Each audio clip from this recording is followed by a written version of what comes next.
Olá, quinto ano, tudo bem com vocês? Como é que vocês estão? Estudando muito, brincando? O que vocês estão fazendo? Conta lá no WhatsApp pra tia Jace.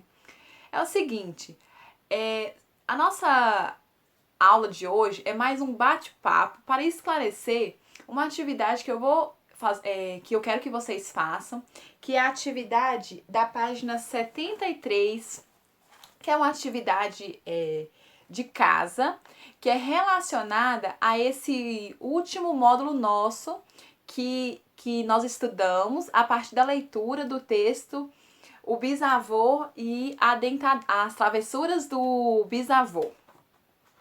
Aí, o que eu quero para vocês?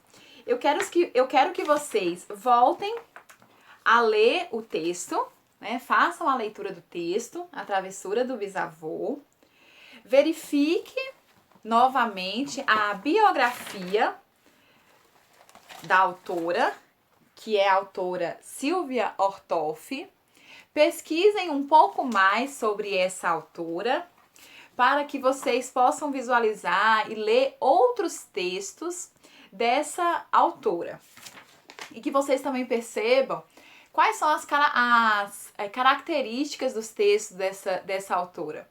Tá? Então eu quero que vocês façam isso, né? Que vocês pesquisem um pouco mais sobre essa autora, Silvia Ortoff. E quero que vocês respondam a atividade, essa atividade da página 73, como eu estou falando.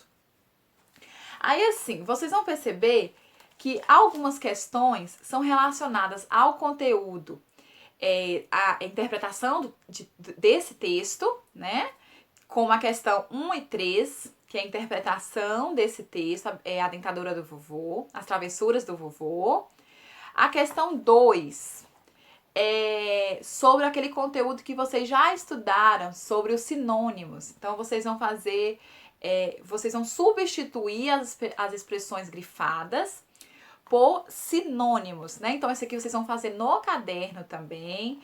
E vocês podem pesquisar esses sinônimos tanto no dicionário quanto na internet. Então, a palavra que vocês não souberem o significado, não souberam sinônimos, vocês vão lá e pesquisam. Não deixem de pesquisar, porque quando vocês vão atrás do conhecimento, vocês ampliam o conhecimento de vocês, então vocês aprendem a pesquisar. Então, vocês podem pesquisar tanto no dicionário quanto na internet, né, nos dicionários online.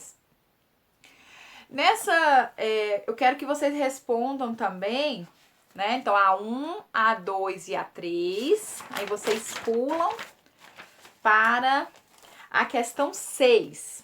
Essa questão 6 é sobre aquele conteúdo que nós estudamos na outra aula, que é variação linguística, né? Sobre variação linguística, e nós estudamos os dois conceitos de linguagem formal e linguagem informal, que é o mesmo que linguagem coloquial.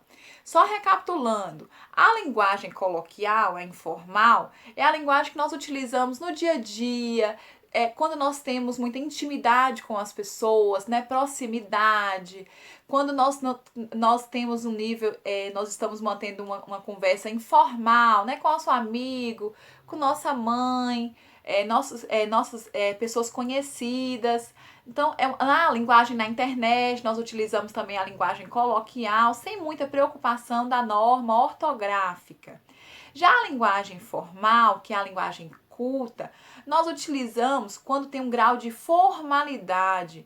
Por exemplo, quando a gente vai responder às provas, apresentar seminário, quando fazer uma entrevista, em artigos de jornal também, reportagens de jornal, pronunciamentos públicos, quando a gente quer dar um recado para uma pessoa que a gente não tem muita intimidade. Por exemplo, vocês, quando vão falar com a diretora, a forma de vocês se posicionarem e utilizar a linguagem é diferente da forma como vocês falam com seus amigos.